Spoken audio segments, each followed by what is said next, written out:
J'espère que vous allez bien, j'espère que vous portez bien, mesdames et messieurs, bonjour.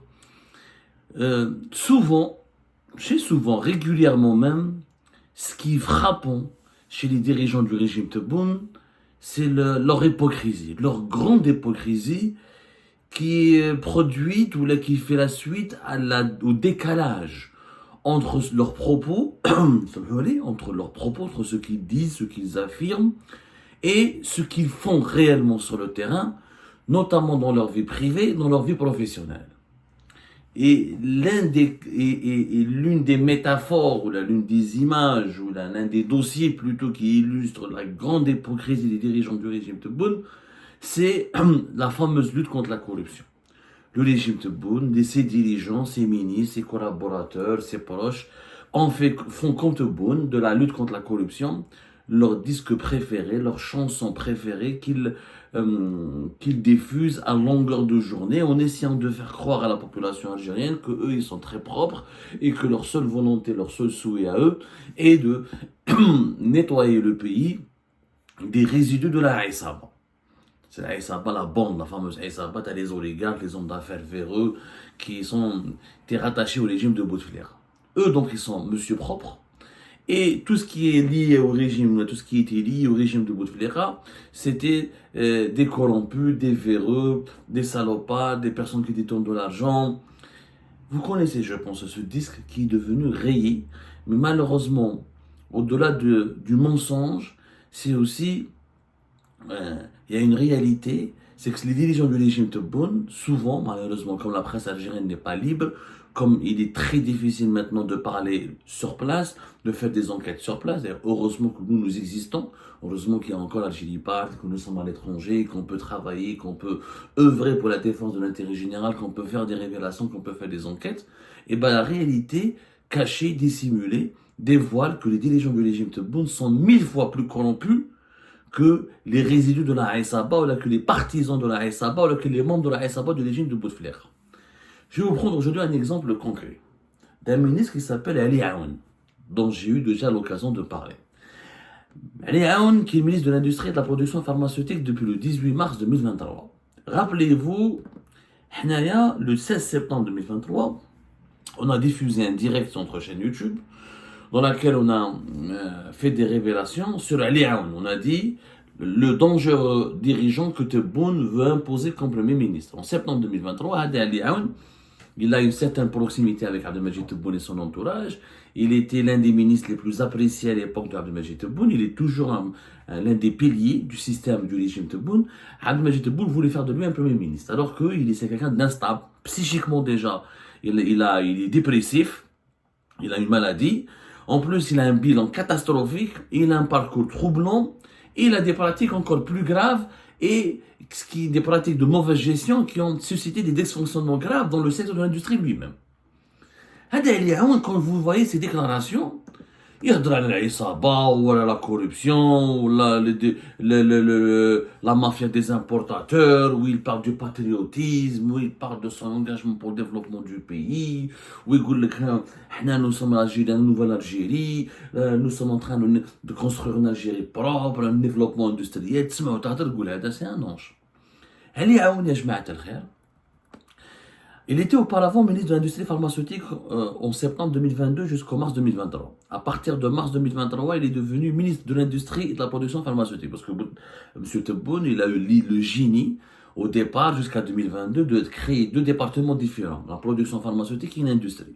On m'a dit, il a compris que ça ne servait à rien, que ça n'a rien donné, que c'est que des conneries, et que c'est juste, ça aggrave la machine bureaucratique et ça gaspille des budgets publics pour rien. Il a réunifié, comme avant, comme se faisait à l'époque à Bouteflika, la production pharmaceutique avec l'industrie. Et alors qu'il y avait même une direction générale chargée de la production pharmaceutique aussi au niveau du ministère de la Santé. Au قبل ما يولي ministre, M. Ali Aoun était revenu au pouvoir à partir de mars 2022 à la tête de la PCH. La fameuse PCH, la pharmacie centrale des hôpitaux, qui avait connu plusieurs scandales à l'époque de la Covid-19, dont nous avons nous-mêmes révélé. Et M. Aoun, en prenant la gestion de la PCH, il a aggravé encore davantage où se la PCH. La PCH, qui en avait 2022, qui en avait 2021, des magouilles, des importations des médicaments, on avait l'exclusivité d'acheter des produits anti-Covid, il y a eu pas mal de scandales, il y a eu des personnes qui ont été emprisonnées, on en a déjà parlé, revoyez nos émissions depuis 2021 jusqu'à 2022 sur la PCH, la pharmacie centrale des hôpitaux, qui gère des budgets extrêmement importants, des centaines de millions de dollars, et qui est l'institution qui doit approvisionner tous les hôpitaux du pays par des médicaments et des équipements médicaux. هذا اللي يعاون Monsieur Propre, qui se définit comme étant Monsieur Propre, imaginez ce qu'il fait. Lui, il était l'ancien PDG de Saïdal, هو كان معروف comme étant ancien PDG de Saïdal de 95 à 2008, pendant 13 ans. Bon, son bilan à la tête de Saïdal est extrêmement controversé. Il a des partisans, mais il a beaucoup de détracteurs. Après lui, il a raconté tellement de fantasmes et de mensonges sur son règne à Saïdal. Il a même raconté qu'il était victime d'un complot délaissé par les services secrets français avec le DLS algérien. Il a raconté tellement de choses que aujourd'hui, je pense qu'il est légitime. Quand vous voyez comment Ali Aoun essaie de justifier son mauvais but dans la tête de Saïdal ou certaines de ses mauvaises décisions, quand il parle des complots qui l'ont visé, je pense qu'il mériterait vraiment d'aller voir un psy. Mais bon, au-delà de sa santé psychique, je respecte la personne. Il n'y a que Abdelmajid Tebboune qui l'a nommé ministre. Normalement, quand on nomme quelqu'un ministre, il y a une enquête d'habilitation et les services de sécurité, normalement, planchent sur le passé, sur le parcours, sur les états, même sur l'état de santé du personnage. Est-ce qu'il est pas malade, est-ce qu'il a une maladie grave, est-ce qu'il peut travailler, est-ce qu'il peut pas travailler. Mais les enquêtes d'habilitation, ça fait depuis longtemps que personne ne tient compte quand on nomme les hauts responsables en Algérie, parce que les nominations se font sur le népotisme, le favoritisme, la proximité avec le chef et l'affairisme. Justement, parlant d'affairisme, M. Ali Aoun, qui se prétend être donc M. Propre, imaginez ce qu'il a fait. Il a placé sa fille, Lamia Aoun, à la tête d'une direction importante depuis 2022, depuis qu'il a le pouvoir. Il a repris le pouvoir le ministère de la production pharmaceutique dans fin d'année 2022. Il a placé sa fille à la tête d'une direction importante, fait Saïdal. Sa fille qui s'appelle Lamia Aoun, où les gens de Saïdal peuvent témoigner de la pertinence et de la véracité de nos informations. Lamia Aoun, la fille du ministre Ali Aoun, son père est ministre de la production pharmaceutique, et de l'industrie, et sa fille, cadre dirigeant de Saïdal. Elle dirige une direction chargée de la coopération. Elle touche 18 millions et 180 000 dinars, c'est-à-dire 4 fois le salaire moyen en Algérie est de 42 000 dinars, et elle touche 180 000 dinars, c'est 4 fois le salaire moyen pratiquement, et c'est presque 10 fois le salaire minimum. Madame Lamia Aoun, elle ne vient que 2 fois par semaine. Elle ne vient à Saïdal que 2 fois par semaine. Tout le reste de la semaine, elle se charge de ses activités privées, elle veut développer son business, un personnel, elle fait des interventions au nom de son père, elle est des opérateurs pharmaceutiques ou ceux qui veulent faire du commerce ou dans le secteur de la pharmaceutique ou dans le secteur des médicaments ou dans le secteur industriel la sollicite. Elle est devenue l'intermédiaire de son père dans pas mal de tractations et de deals avec des opérateurs économiques privés et étrangers. Elle ne vient que 2 fois par semaine pour un salaire de 18 millions qui est encore une fois presque 20 fois le SMIC en Algérie et plus de 4 fois le salaire moyen national. Comment on peut faire une telle chose grave? D'abord, normalement, Lamia Aoun n'aurait jamais dû travailler pour Saïdal puisque son père était ministre du secteur dont relève Saïdal. Saïdal, elle est placée sur une entreprise publique pétatique, placée sous la tutelle du ministère de l'Industrie et de la production pharmaceutique, qui était auparavant ministère de la Santé, mais à part l'industrie, elle relève du ministère de l'Industrie et de la production pharmaceutique. Donc Ali Aoun, il est quelque part le chef direct, à qui la direction générale de Saïdal doit rendre des comptes. Comment lui, il est le chef du secteur et sa fille travaille comme cadre dirigeante de Saïdal. Un conflit d'intérêts direct. Or, il y a une législation en Algérie qui interdit les conflits d'intérêts, qui encadre. Qu'il y a des lois qui la font. Les lois existent, on va dire plusieurs fois sur les conflits d'intérêts. C'est un conflit d'intérêts. Baba ministre, oui, un cadre dirigeant de Saïdal. Baba hack la production pharmaceutique. C'est quand même pas normal. C'est quand même vraiment, c'est du n'importe quoi. C'est du n'importe quoi. Il y a une loi en Algérie, c'est la loi numéro 2308 relative à la prévention au règlement des conflits d'intérêts et à l'exercice. Il y a des lois, كاين des lois en Algérie, ما نقدروش نقولوا بلي notre pays c'est pas une jungle. C'est vrai que nous sommes un pays extrêmement sous-développé, etc. Mais qu'il y a des lois en Algérie. Qu'il y a des lois. هي مدام elle touche 18 millions. ما كان جات تخدم معليش. والله العظيم يا جماعه لو كان جات تخدم اكسيتيرا والي افيكاس والي كادر وعندها دي كومبيتونس اكسيتيرا نقولوا بالك نغمضوا عينينا بالك جو سي با موا كيفاش نقولوا بالك elle est tellement compétente que mais c'est pas possible. Ce n'est pas possible. Elle ne vient que 2 fois par semaine. Pour un salaire extrêmement élevé, avec un rendement tout simplement nul, avec un apport au Saïdal qui est quasiment nul, avec zéro production de valeur ajoutée. Et ça ne s'arrête pas là. Monsieur Propre Ali Aoun, il a un fils, dont je ne vais pas dévoiler pour le moment le nom, parce que nous sommes en train de faire une enquête beaucoup plus approfondie avec des documents, avec des faits, etc. sur M. Aoun. M. Aoun, il a un fils qui faisait des affaires, qui était distributeur de produits d'électroménager. Et il a profité du pouvoir et de la notoriété et de l'influence de son père pour soutirer au groupe privé Condor des marchandises d'une valeur de 35 milliards de centimes, qu'il devait commercialiser, distribuer, etc. Il n'a jamais remboursé Condor. Il a prêté la marchandise en 2022-2023 et jusqu'à aujourd'hui, nous sommes à la fin de l'année 2024, il n'a pas voulu, il n'a pas souhaité, il n'a même pas essayé de rembourser le groupe Condor. Et le groupe Condor commence à s'impatienter et à demander il essaie de traiter ce dossier avec beaucoup de, je sais que ce que je révèle là va mettre très mal à l'aise le groupe Condor et sa direction générale et la famille Belhamadi, parce qu'ils essaient de traiter ce dossier avec beaucoup de délicatesse, comme il s'agit du fils d'un ministre qui plus est proche de Tebboune et très apprécié de Tebboune. Ils ont peur de réclamer des comptes ou là de se montrer très sévère. Voilà, clairement,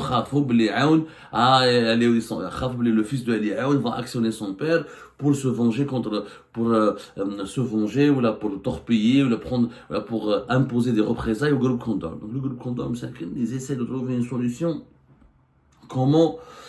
Ils essaient de trouver une solution pour savoir comment ils peuvent récupérer une partie de cet argent sans prendre un risque politique très élevé. Il n'y a pas que ça. Dans l'entourage de Ali Aoun, donc il a une fille qui travaille, situation de conflit d'intérêt claire, nette et précise.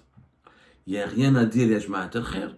C'est illégal du point de vue de la loi, c'est illégal du point de vue de la morale. Quand le père est ministre d'un secteur, il n'a pas le droit de placer ses propres enfants et leur donner des postes, ça s'appelle de l'octroi de privilèges illicites ou l'octroi d'indus avantages. Il a donné à sa fille une fonction d'un cadre dirigeant d'une entreprise publique qui relève directement de la hiérarchie dont Ali Aoun est le principal responsable, à savoir le ministère de l'Industrie et de la Production pharmaceutique, son fils qui fait des affaires, Ali Aoun qui est l'ami de Mustafa Goudjil, le fils de Salah Goudjil. C'est d'ailleurs Mustafa Goudjil qui l'a introduit auprès de Tebboune et de son entourage et qui a milité pour son retour au pouvoir. Mustafa Goudjil qui vivait aux États-Unis auparavant, qui est revenu en Algérie parce qu'il fait des affaires. Il utilise lui aussi le nom de son père, Salah Goudjil, pour faire des affaires. Et tout cela, nous allons faire des révélations très détaillées plus tard. Là, je vous donne l'esquisse. Je vous donne un petit peu un avant-goût d'une enquête que nous sommes en train de mener. Dans l'entourage de Ali Aoun, d'un monsieur propre, nous avons identifié un businessman qui s'appelle, son surnom c'est Bébéta. Bébéta. Bébéta, il est actionnaire de 2 cabarets à Oran. C'est un homme très mondain, il a une vie très mondaine entre Oran et Alger. C'est un jet-setter entre guillemets, et il a été identifié au cours de nos investigations comme étant l'un des intermédiaires entre Ali Aoun et des opérateurs privés et étrangers qui veulent investir dans le domaine de l'industrie et de la production pharmaceutique. C'est quand même très étrange. Wahada Bébéta, maintenant, il est à l'étranger. Il a quitté le pays depuis plus d'une semaine. Pourquoi? Parce que son nom est apparu dans une enquête. Une enquête. L'enquête, elle vise des faits de corruption avérés C'est-à-dire que Bébéta a pris de l'argent au nom de Ali Aoun, pour monsieur, il a pris de l'argent au nom de Ali Aoun euh, auprès de certains opérateurs économiques étrangers et privés. Euh, Zid, nous avons identifié l'achat d'un appartement à Dubaï d'une valeur de 350 000 dollars. Un achat qui a été effectué par un opérateur privé dans le commerce, dans la production et le commerce des médicaments, et qui a été mis au nom d'un proche parent de M. Aoun. Bon, je voulais pas le citer, mais je vais citer son nom, c'est Mehdi Aoun, et le chiffre plus exact, c'est 28 milliards. Voilà, notez quand même, parce que je voulais pas mettre mal à l'aise, le groupe Condor, mais franchement,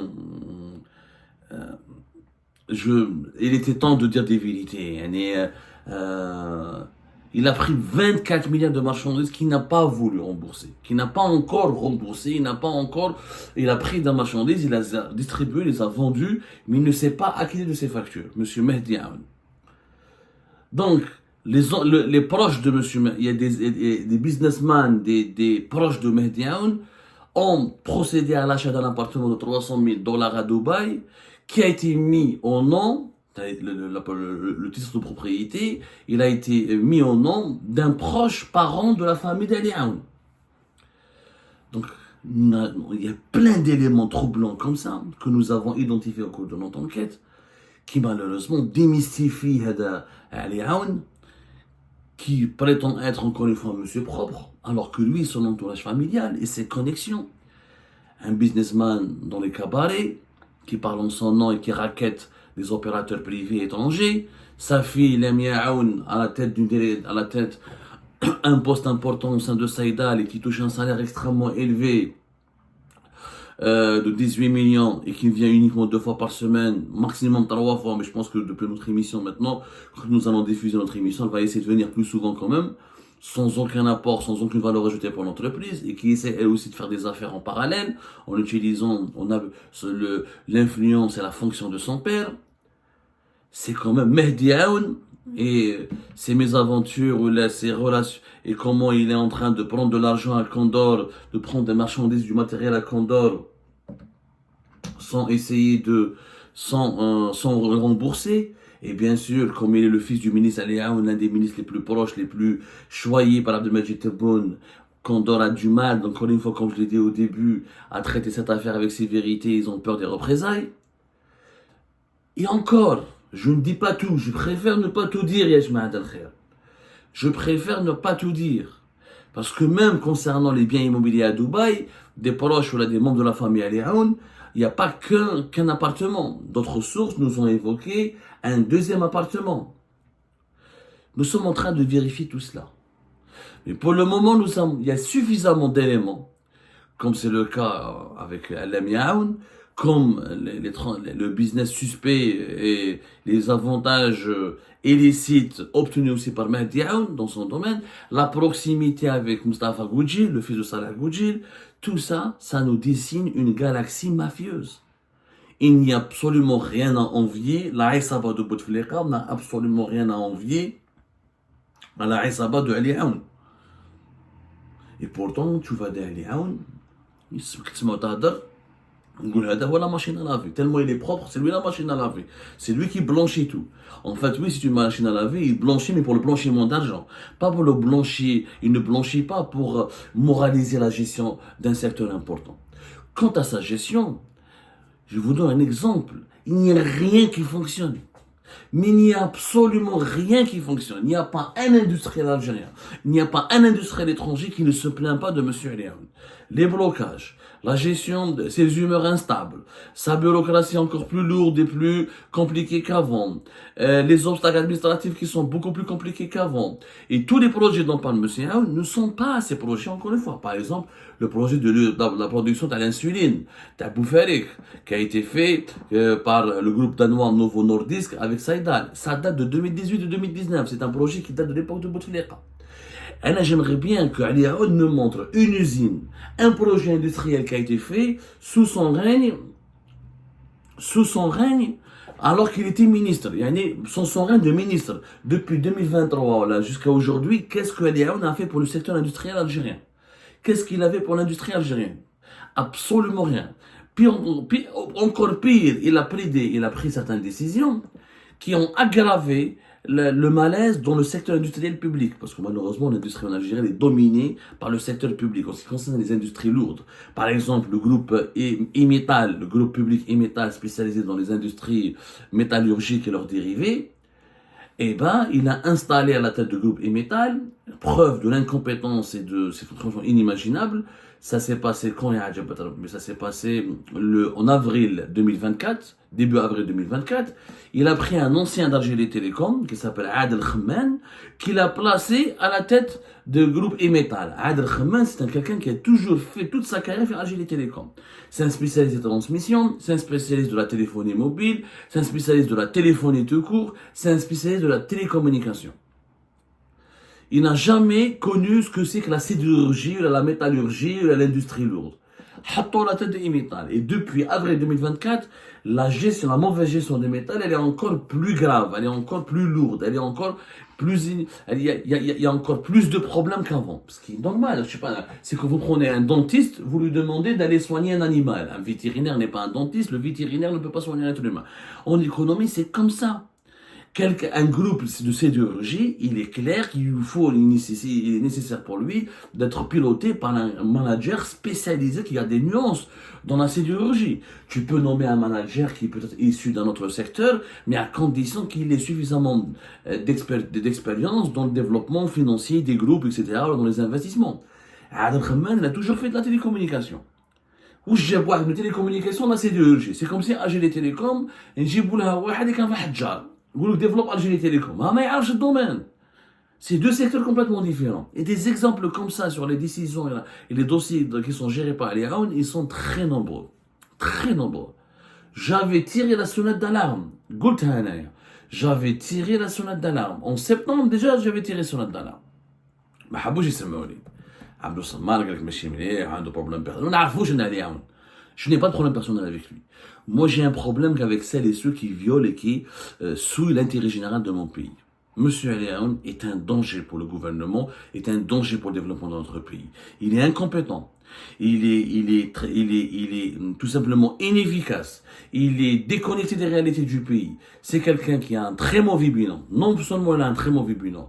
En plus, à son âge, etc., il est dépassé par les événements.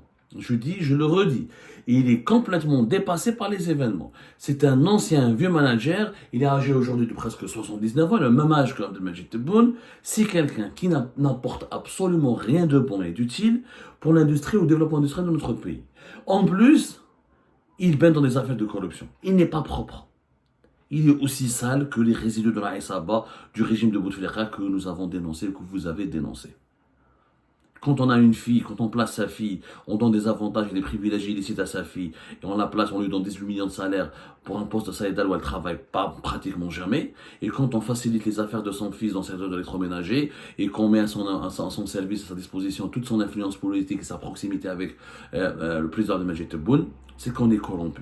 C'est qu'on est sale aussi. Alors qu'on arrête de mentir aux Algériennes et aux Algériens.